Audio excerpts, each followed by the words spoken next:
Class 5th, the name of this chapter is Area and Volume. इस chapter का नाम क्या है? Area and volume. Question number 4।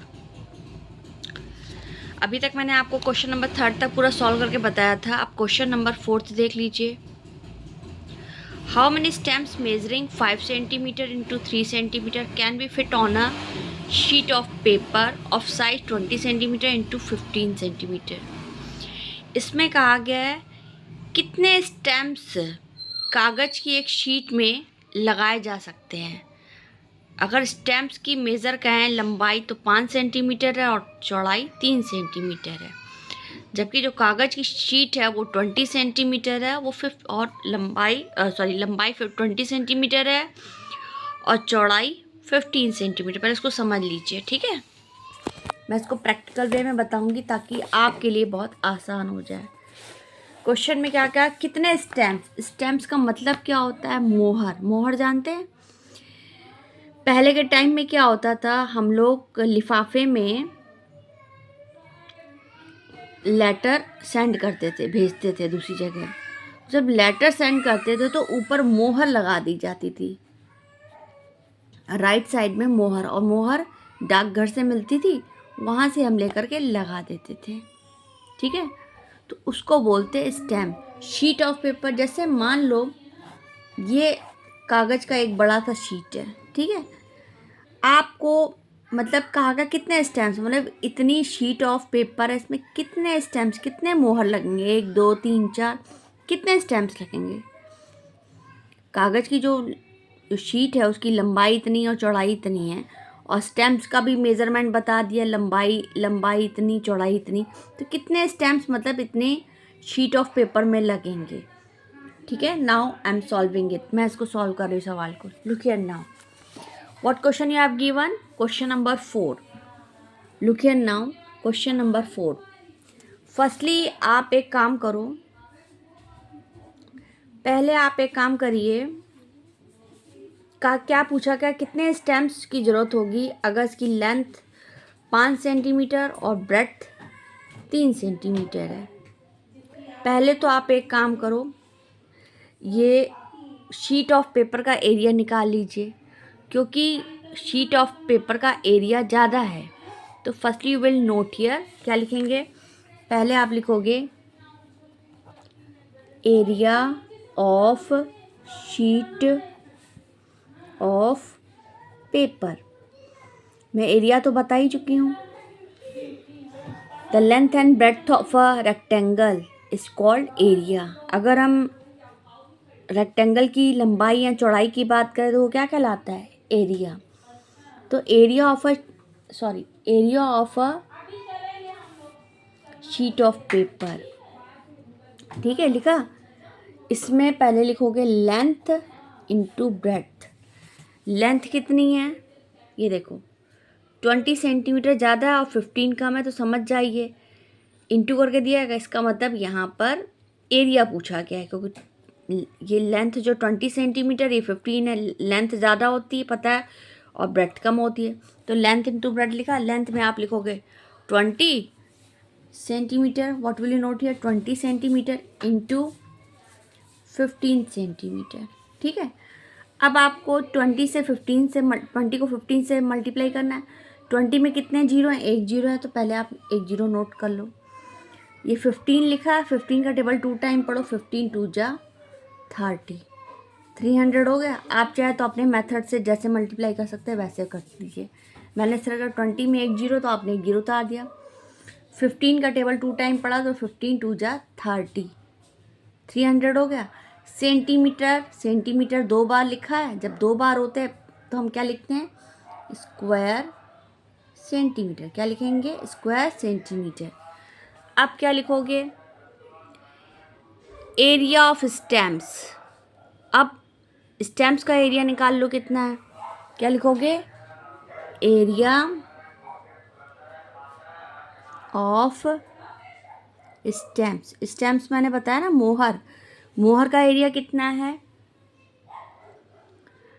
5 centimetre into 3 centimetre, 5 centimetre यानी कि लेंथ और ब्रेथ 3 सेंटीमीटर यानी कि ब्रेथ। कैसे समझोगे कि ये एरिया मतलब यहाँ पर रेक्टेंगल है? क्योंकि ये लेंथ ज़्यादा है और ब्रेथ कम है, 5 सेंटीमीटर ज़्यादा और 3 कम है, तो समझ जाइए ये रेक्टेंगल का एरिया है, क्योंकि इसमें साइड्स डिफरेंट होती है, लेंथ ज़्यादा होती है, ब्रेथ कम होती है। लेकिन स्क्वायर होती तो दोनों की इक्वल होती, तो आप समझ जाते। अगर स्क्वायर का होता तो एरिया ऑफ स्क्वायर हो जाता, लेकिन ये डिफरेंट है। अगर एक जैसी डिजिट होती तो आप क्या करते, number of square side into side, लेकिन यहाँ पर रेक्टेंगल का था। अब क्या लिखेंगे, area of stems, area of stems तो क्या हो जाएगा, लेंथ इंटू ब्रेथ। लेंथ कितनी दी गई है, 5 सेंटीमीटर, ब्रेथ कितनी दी गई है, 3 सेंटीमीटर।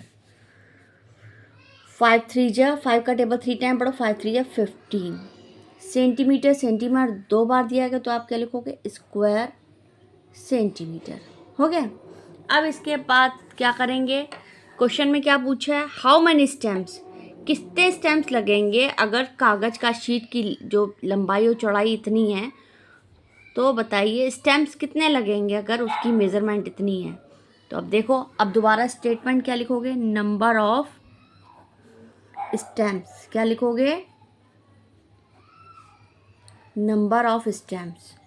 ठीक है, नंबर ऑफ स्टेम्स में आप क्या लिखोगे, पहले लिखोगे, क्योंकि ये जो यूनिट रीजन दिया गया ज़्यादा है, तो पहले आप ये फॉर्मूला इस्तेमाल लिख दो, area of a sheet of paper upon area of stamps. क्या लिखोगे, नंबर ऑफ स्टेम्स में क्या लिखोगे, area of sheet of paper. क्या लिखा, area of sheet of paper, space कम थी इसलिए मैं नीचे उतार दी, area of sheet of paper upon करके क्या लिखोगे, एरिया ऑफ स्टेम्स। अब क्या नोट करोगे, शीट का जो एरिया कितना दिया गया, 300 स्क्वायर मीटर, तो आप क्या लिखोगे, 300 स्क्वायर सेंटीमीटर। और फिर क्या दिया गया, एरिया ऑफ स्टेम्स, स्टेम्स का एरिया कितना दिया गया, 15 स्क्वायर सेंटीमीटर। क्या लिखोगे, 15 स्क्वायर सेंटीमीटर। अब इसको देखो कैसे लिखोगे, 15 का टेबल पढ़ो, 30 किस नंबर पे आ रहा है, डिवाइड कर लीजिए, चाहे तो आप ऐसे करो, 15 1 जा 5 में से 15 1 जा 15, 15 2 जा 30, ठीक, और एक जीरो है, नोट कर लीजिए, कितना हो गया, 20। यानी कि जो आपका शीट ऑफ पेपर है उसमें कितने स्टैम्प्स लगेंगे, 20। ठीक है, 15 2 जा 30 और जीरो लगा तो जीरो लग सकता, तो 20। Now will note here 20 stamps. क्या लिखोगे, 20 स्टैम्प्स। कितने स्टैम्प्स की ज़रूरत होगी, 20 स्टैम्प्स, मतलब 20 स्टैम्प्स जो है एक शीट ऑफ पेपर में लगेंगी। क्वेश्चन जो पूछा गया है कि कितने स्टैम्प्स लगेंगे, तो आप आंसर क्या लिखोगे, 20। क्वेश्चन देखा करिए पूछा क्या जा रहा है, अंडरस्टूड। आगे देखिए, question number 5, find the cost of levelling a ground at the rate of 2 rupees per square metre. The ground is 100 metre long and 60 metre broad.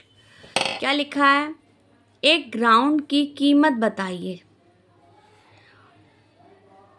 जमीन की, जो 2 रुपये पर स्क्वायर मीटर है। मतलब अगर 1 स्क्वायर मीटर की बात करें ग्राउंड की, तो उसकी प्राइस क्या है, 2 मीटर। और ग्राउंड कितना है, 100 मीटर लंबा है और 60 मीटर चौड़ा है। ये देखिए, जैसे मान लो व्हाट्सएप, ये क्या है, ये आपका ग्राउंड है, ठीक है। इसमें अगर लेंथ की बात करते हैं तो लेंथ आपकी 100 है, लेंथ कितनी है, 100 मीटर। और ब्रेड्थ कितनी है आपकी, 60 मीटर। लेंथ ज़्यादा है 100, ब्रेड्थ कम है, तो समझ जाइए ये रेक्टेंगल, मतलब जो ग्राउंड है वो रेक्टेंगुलर शेप में है, आयताकार शेप में। आयताकार किसको बोलते हैं, जिसकी लंबाई ज़्यादा होती है, चौड़ाई कम होती है, ठीक है। लेंथ ज़्यादा होती है, ब्रेड्थ कम होती है। अब कहा गया, जैसे अगर 1 स्क्वायर मीटर इसमें अगर 1 स्क्वायर मीटर ग्राउंड की कीमत जो है, सॉरी, 1 स्क्वायर मीटर जो ग्राउंड है उसकी प्राइस है 2 रुपीज़ मीटर, 2 रुपीज़, 2 रुपये है। लेवलिंग अ ग्राउंड का मतलब जो ज़मीन है उसको बिल्कुल समतल, बिल्कुल फ्लैट बनाना। तो आपको कीमत बतानी है 2 रुपीज़ पर स्क्वायर मीटर के हिसाब से ग्राउंड को लेवलिंग करने की कीमत, जिसकी लंबाई कितनी है 100 मीटर और चौड़ाई 60 मीटर है। नाउ लुक हियर, अब इसको देखिए। अब इसको किस तरह से करेंगे? Firstly you note here area of ground. क्या लिखोगे?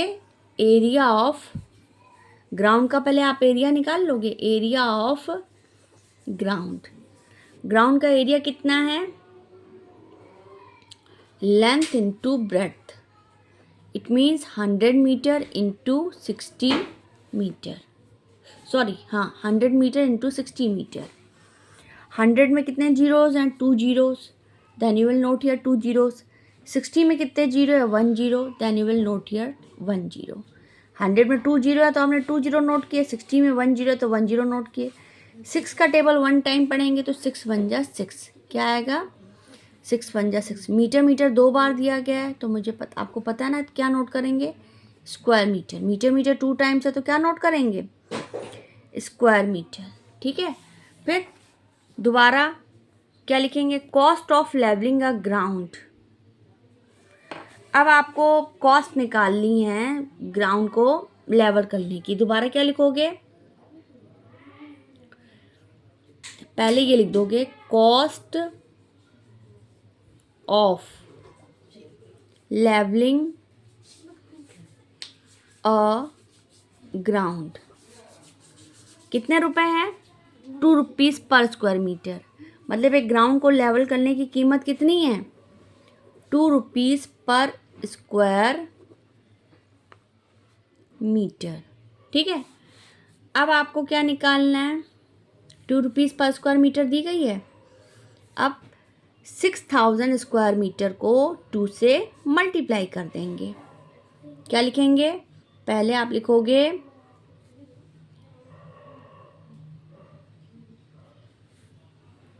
Area of ground into cost of levelling, या आप इस तरीके से भी लिख सकते हो एरिया ऑफ ग्राउंड, ग्राउंड का एरिया कितना है? Area of ground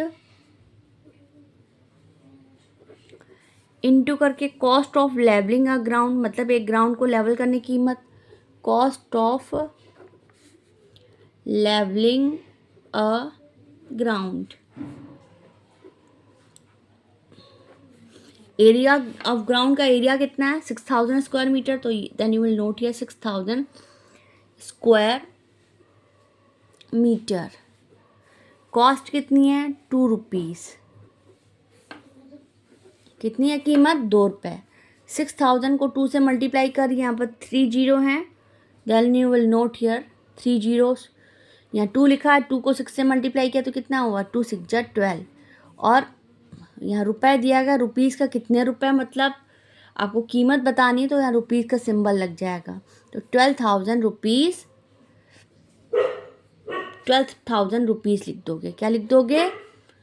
12,000 rupees. मतलब आपको 100 मीटर लंबी और 60 मीटर चौड़ी ग्राउंड को लेवल करने में कितने रुपए लगेंगे? Only 12,000 rupees. You have cleared? Okay.